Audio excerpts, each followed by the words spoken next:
Welcome back. You're watching NewsX. RSS leader Mohan Bhagwat highlighted the worrisome trend of India's shrinking population, pointing to modern population science's assertion that a society vanishes when its fertility rate dips below 2.1. He stressed the importance of a fertility rate exceeding 3 or 4 to ensure societal continuation. Well, many Asian countries, including China, are grappling with significant demographic challenges. China's stringent policies, notably the one-child policy, has backfired. When we talk about Japan, its population crisis is primarily driven by two key factors: declining birth rates due to disinterest in marriage and an ongoing and aging population. The world's richest man, Elon Musk, has repeatedly stated that the idea of a large population being a problem is outdated and that a healthy population is crucial for civilization's survival. Now that I've laid out the context, we will figure out how important is it for us as a nation to prioritize our population. We'll talk about this with our guest. Joining us on the show is Dr. Sharat Kohli, senior economist.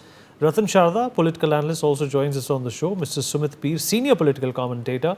And Dr. Kia Gupta, Senior Medical Officer, Department of Gastroenterology, R.N. Tagore Hospital. Before I get to my guests, I'm going to go to the big screen and in fact highlight some trends which will give you a context, will give you a perspective as to what we are talking about, what has been the growth trend when it comes to population in our country, and why is it worrying Mr. Mohan Bhagwat? Well, the fertility rate in India in 2024 is 2.1. What that means is that per parent, there are 2 children that are born. And there's been an annual change of 0.79. So that's 1/3 of a decline. That means families that were having 3 children are settling for 2 at this point in time. The population graph shows us something else. In India, the population is 1.45 billion. Birth per woman is at 2.1. In Pakistan, this rate is at 3.32, much ahead of us. And in South Korea, as you can see, it's almost 1 per child. And in Bangladesh also, it's a little lesser than India, but that also translates to 2. But if you look at Pakistan and Bangladesh and the density of population that they have, then it's a different debate altogether. If you look at the fertility rate in India and if you compare it with Japan, well, Japan has a population of 123 million and birth per woman is 1.4. That means per parent, there is, a child and a half in Japan, which is pretty low. In Philippines, of course, it's almost equivalent to 3, pretty close to Pakistan. Vietnam also very close to India. So these are some of the common ratios of birth rate and trends that we in fact have to look at before deciding as to what's going on and why it needs to change. If you look at the United States, it's lesser than 2 at 1.786. And if you look at China, it's come down to 1.7. And this is, of course, like I said in my opening monologue as well, attributed to the one-child policy, which China in fact reversed just a few years ago. And now they have an aging population and a very low rate of people who are in fact actually employable or in a condition where they can contribute to the economy or be part of the defense forces. Australia, Russia and Canada, of course, the lowest one that we have seen so far is Russia with a population of 146 million, which is perhaps half of what America is. Australia is extremely low, 27.1 million, and the fertility rate is almost touching 2.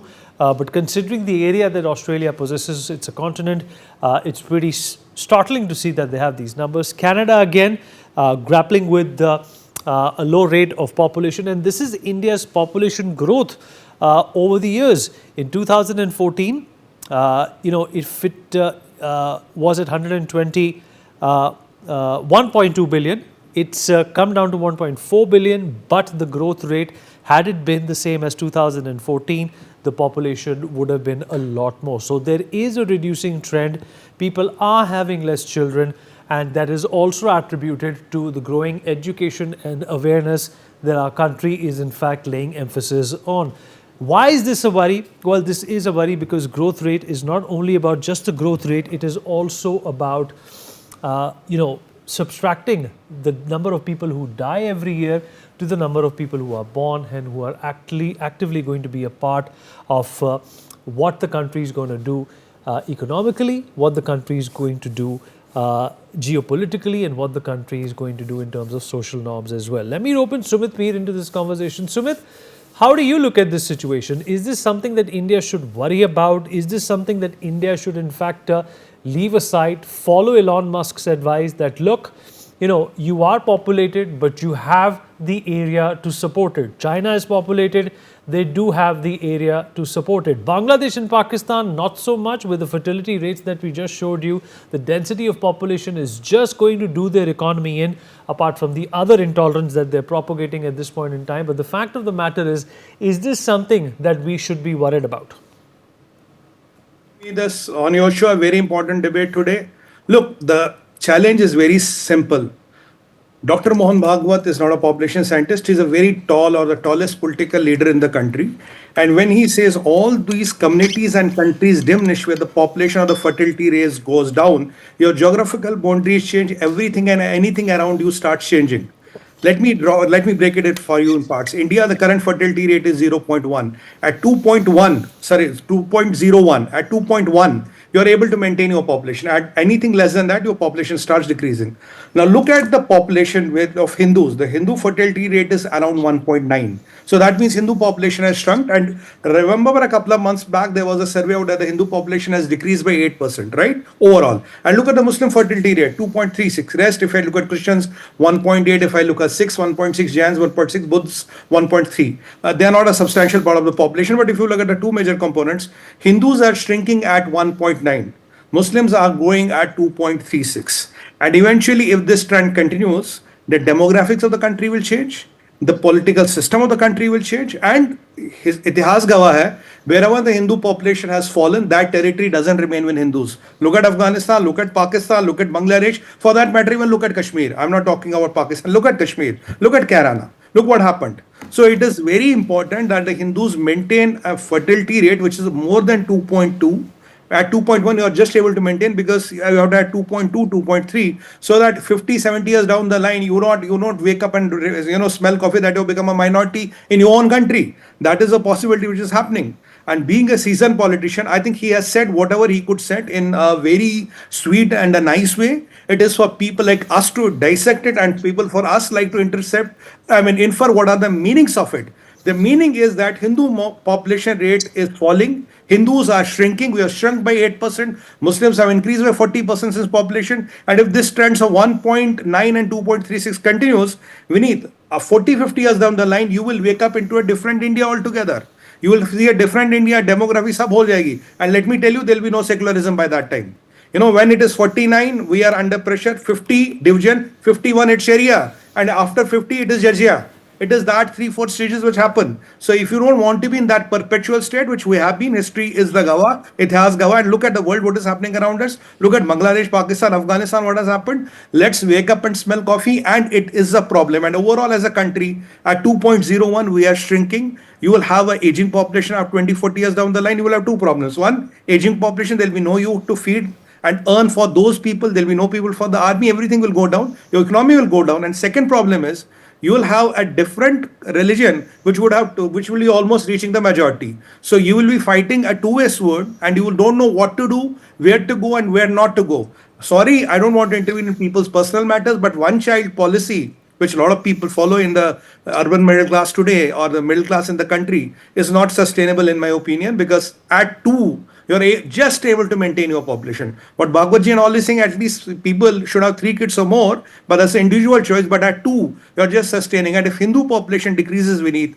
that is a debacle. Geography bhi badlegi, history bhi badlegi, boundaries bhi badlengi. And your population, Pakistan at 3.6 at beneath, at 3.6, they will double in 20 years. 2 will double. Bangladesh will double in 25 years. And if you are shrinking, now do a mathematics. Look at the other community which was a part of India now, and look at the people here and look at the people around, and do the numbers and compare it with the Hindu population. What is going to happen? Imagine that outcome. When the whole Hindu population is less than the Muslim population surrounding India, you know what will be the next outcome. You know what is going to happen next. So I think Mr. Bhagwat has rightfully struck the right notes for the people to wake up and smell coffee. In his wisdom and at his stature, this is what he could say, and this is as direct as he could get. Dr. Kohli, how do you look at this? Being an economist, being a senior economist, a lot of our problems in our country, Dr. Kohli, are also attributed to the size of our population. and the challenges that come to the administration of this huge population of 1.45 billion. But now we're also seeing a trend where there is a decline in population, which is directly going to impact the working population and the youth in this country. Mr. Mohan Bhagwat has raised this point. A lot of people find it, not productive because we are already overflowing with people in this country. How do you look at it as an economist? Well, good evening, Vineet. Good evening to my fellow panelists and NewsX viewers. See, principally, what Sumit has said, the fertility rate and the Hindu versus Muslim thing, principally, I agree with it. But being an economist, there are certain observations. If we go to the root of the problem, that why has the Hindu population shrunk by 8%? Here are the reasons. I thought the people of this country have become more pragmatic. Hindus have become more pragmatic. I'm not saying it in a way where I mean to demean Hindus, because sanitation, education, health, nutrition, the health of the women, the women who are delivering the babies, and let's not forget that out of 140 crores, a very interesting piece of statistics, Vineet, which I have spoken on your channel earlier as well. Out of 140 crore that we are, 90% people, Vineet, earn less than 25,000 rupees a month. Which means if I flip the coin, there are 14 crore people, which is 10% people, including all the people who are sitting on the panel, you and me, earn more than 25,000 rupees a month. Now, as an economist, I have a question that if there are 3 or 4 or more children, people who are struggling to meet both ends. And while saying that, I don't mean to differ with Sumit, and I don't want to differ with Mr. Mohan Bhagwat as well. But this is a question on the table that if we go to the root of the problem as to why the population has shrunk, because simply the families, the dampattis as they call it, they were unable to afford. They could not afford they said, in do koi paal le kafi hai, ek ko paal le kafi hai. Where would we be able to feed these children? So I think unless the problem of education, health, nutrition, women's health, and unless these problems are solved, whereas I agree that an aging population, China paid the price. The one-child policy which China had, look what happened. So that concept of hum do, hamare do, bacche do hi achhe, there were a lot of these naras given in the past. But now is a time to do fact checks. So here's the solution. I mean, what Sumit said and what Sumit echoed and what Mr. Bhagwat said is correct. So the solution lies with the government. That yes, the families should be of a decent size. We should not run into a negative population rate. I completely agree. So what should the government do? The government must focus on the issues, the points which I have mentioned. If you do not hit these points, then people, despite Mr. Mohan Bhagwat's call, they are not going to listen, and they are simply going to have 1 or 2 child, and there will be a time, in the metros. I'm telling you a bitter reality. In the metros, I know at least 100 couples in my acquaintance who have no child. Can you believe that? They have decided we are not going to have a single child. Imagine if this viral thought spreads to villages. Thankfully, 60 or 70% of our population stays in the villages, who are slightly untouched, although they watch on social media these days, but they are untouched from the way and the lifestyles of the people in the town. But as the gap between the rural and the urban lifestyle is narrowing, the rural people are also starting to think that let us not have more than what a family used to have, 4 or 5. They have shrunk to 1 or 2. So I think this narrowing of the gap between the urban and the rural is alarming, which is why I would like to reiterate, Vineet, that government must immediately address these 4-5 things I said. And I don't mind being repetitive here because this is the root: education, health, nutrition, women's health, all the facilities which a child should get. You don't want children who are out on the street begging on the traffic lights. That's what you don't want. You don't want children who are abandoned by their parents and left to orphanages. What we want is a healthy child upbringing by the parents. If the parents can afford, another very important problem is that increasing the incomes of the household. Because if the household income is 25,000 or below for 90% of the population, The big question is, how will Mr. Mohan Bhagwat's statement be addressed? Beneath.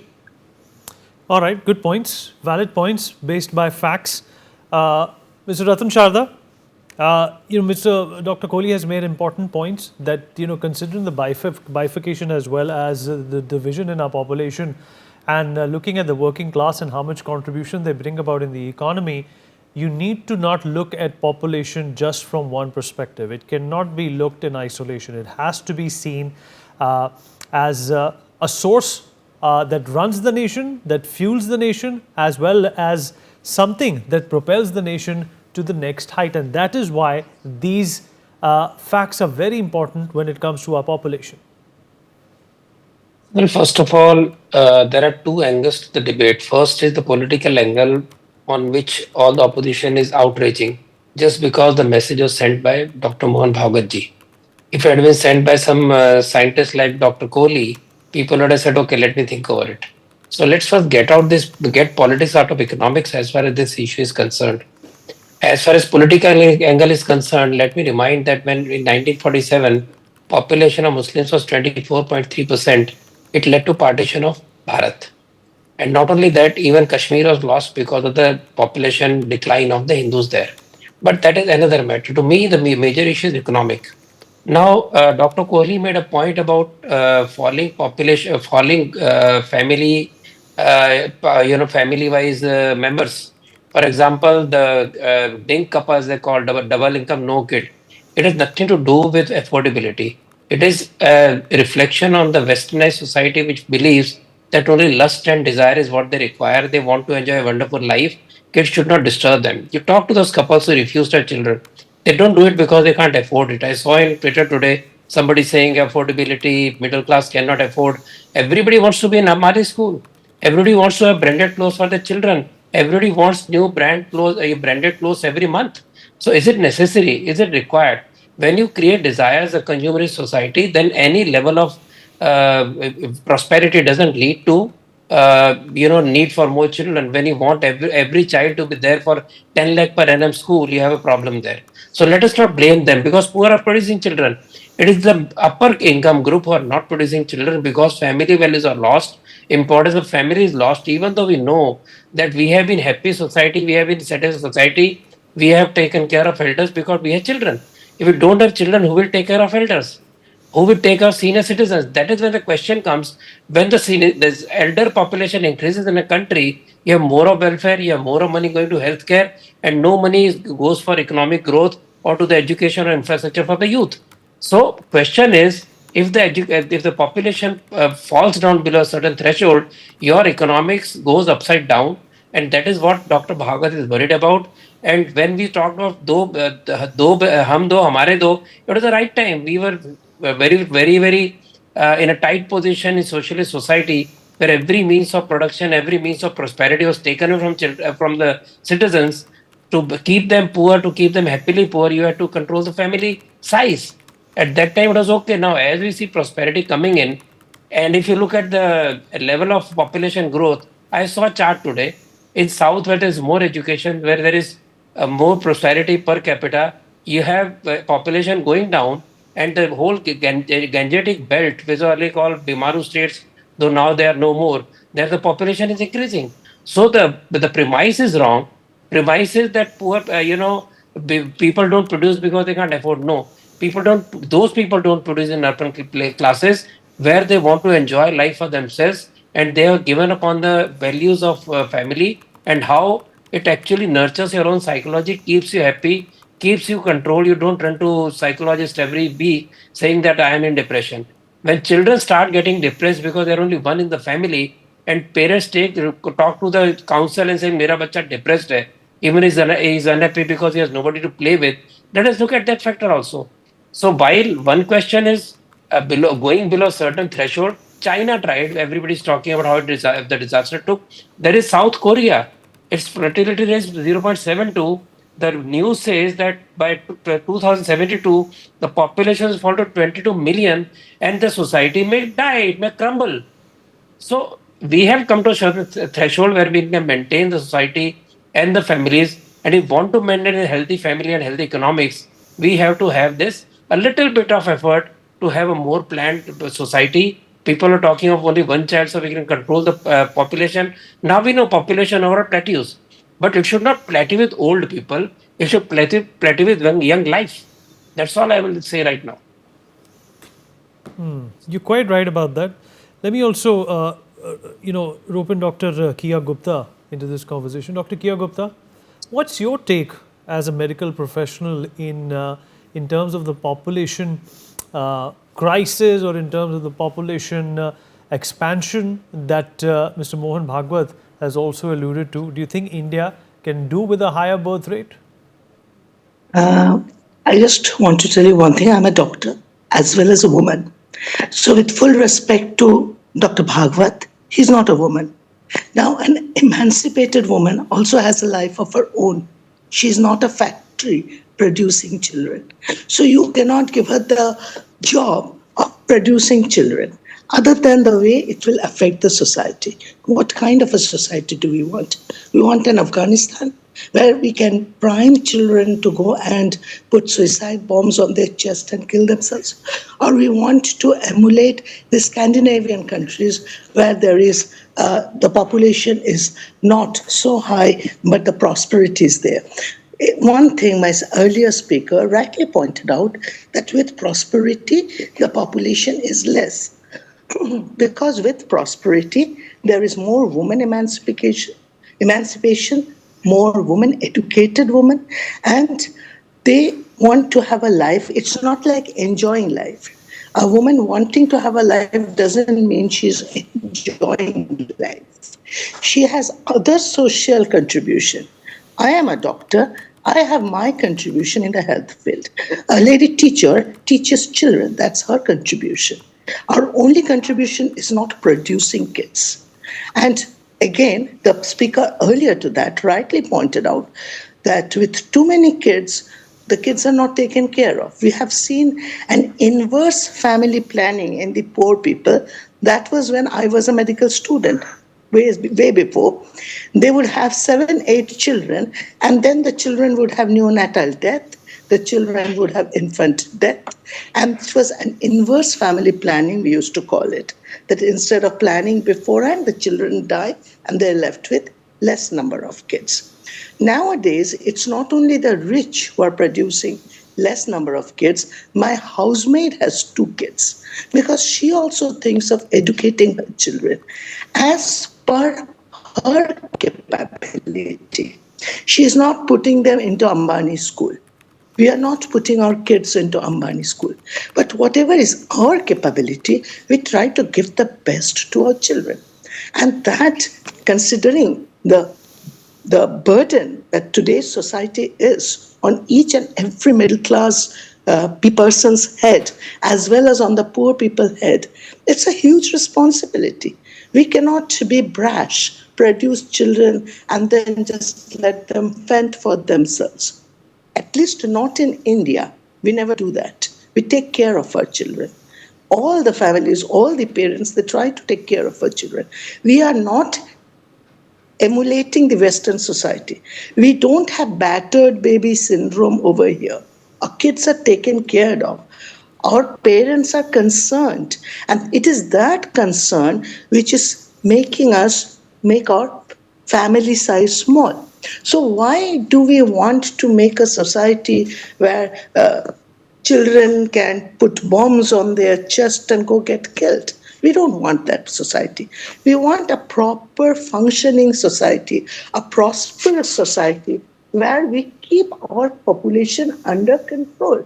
And as for the aged population is being more, that is because of the miracle of modern medical science. We have lengthened the average age of people, which I think is very good. Having old people around is not a curse. People having a long life is not a curse.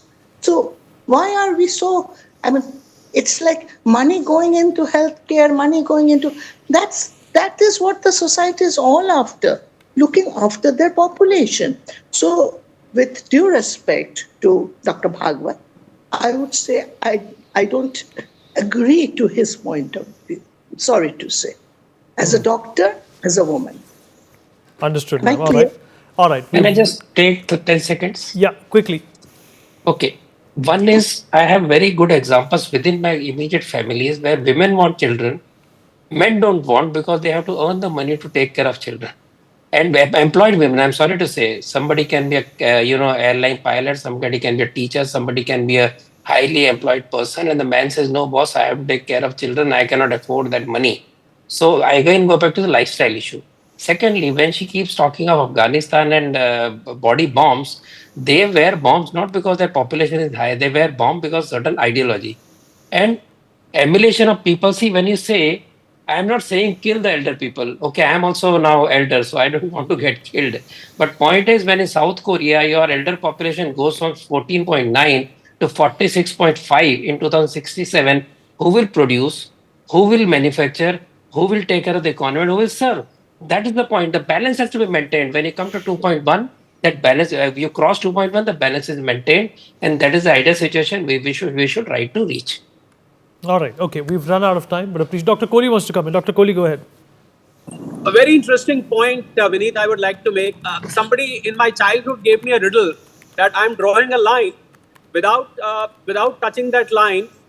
Make another line which is longer than that. There was a riddle, very common riddle. So what the other person did was that don't touch this line and make it smaller.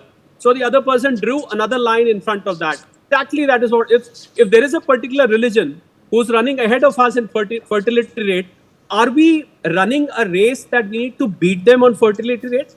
I mean, that is the major question. It's a very pertinent point that we have to, simply because we have to beat them, we compromise on all the aspects which I mentioned. And beneath my last point, 25 crore people who have moved out of the multidimensional poverty index.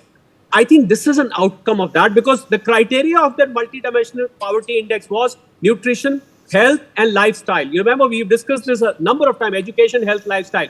So I think it is a natural outcome of that. People are getting more pragmatic. If I can't bring up my child as a good citizen, I would rather not have that child. But let me focus on 2 children and make them good citizens rather than make 5 of them and they are out on the streets. That is the point. Since you're short of time, I'll limit my statement to this. All right. Can I- We've run. Yeah. Quickly, Sumit. 10 seconds.